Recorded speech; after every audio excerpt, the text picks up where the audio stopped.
are people born innovative?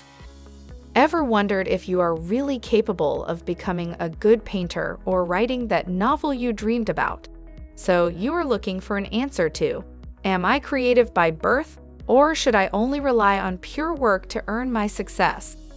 In this video, we'll see if you're fortunate enough to be born with a high level of creativity, or you have to work to develop your creative skills.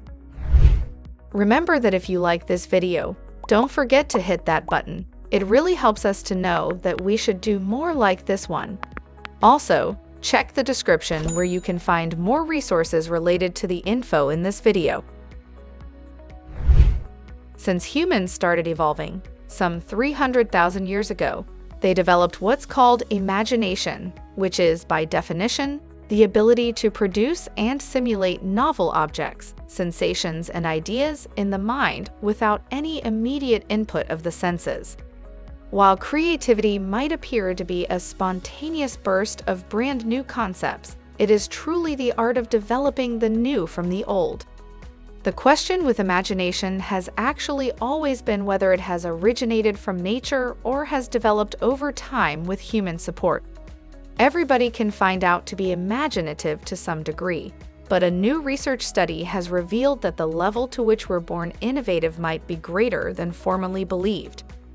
In other words, we're born with innovation more than we supposed we do. A study at Cornell University discovered that the brains of artistically innovative people have a particular characteristic that may improve creativity. Some background first. The brain is divided into two halves, or hemispheres, that are connected by a bundle of fibers called the corpus callosum. People like musicians, artists, and writers were found to have a smaller corpus callosum, which might enhance their creativity by allowing each side of their brain to establish its own expertise. The research suggests that this supports the incubation of ideas that are vital for the divergent thinking element of creativity. But this does not tell the complete story. Imagination is not just about divergent thinking, but also about generating limitless associations. Recent findings recommend that the trick to this lies in our DNA.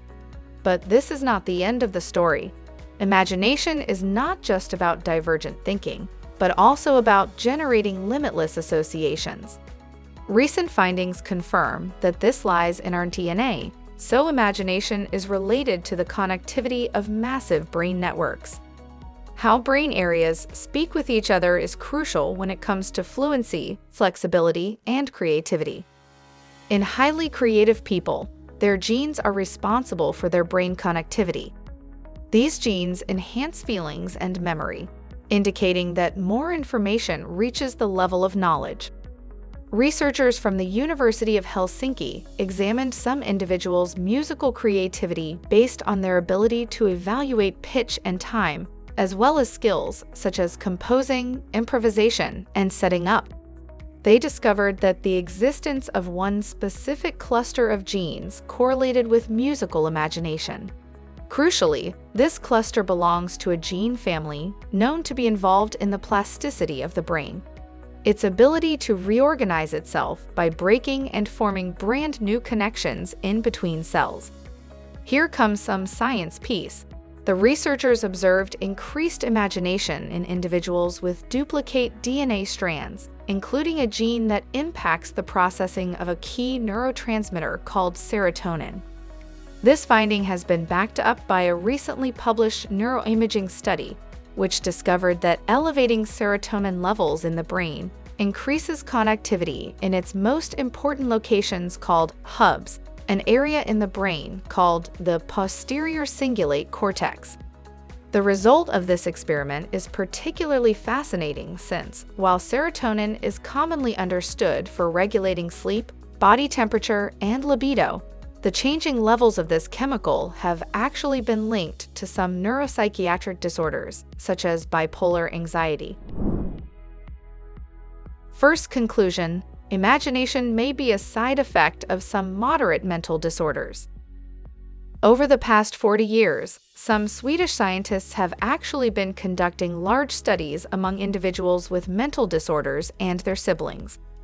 They discovered that severe forms of mental conditions, such as schizophrenia, tended to be damaging their cognition and imagination, but individuals with some mild mental dysfunctions, such as bipolar disorder, often have occupations where imagination was essential. The conclusion that bipolar is associated with imagination is not surprising, actually. It is absolutely in accordance with the biographies of famous people like Churchill, Beethoven, and Hemingway, who have all shown bipolar-like patterns. In bipolar mania, you have excessively fast and divergent thinking, increased self-esteem, and never-ending energy and motivation, great for creativity.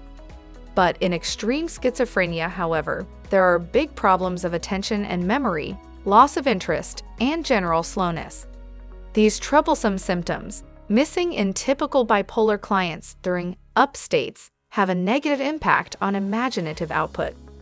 But going up with the research, it was found that the relatives of patients with neuropsychiatric disorders like bipolar also tended to be more creative. The conclusion is that despite the fact that they do not share the illness, they have genetics in common, suggesting that it is the underlying gene mechanisms, rather than the disorder itself, that is the source of the creative capability.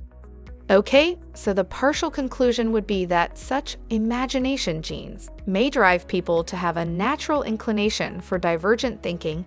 This does not tell the whole story of creativity.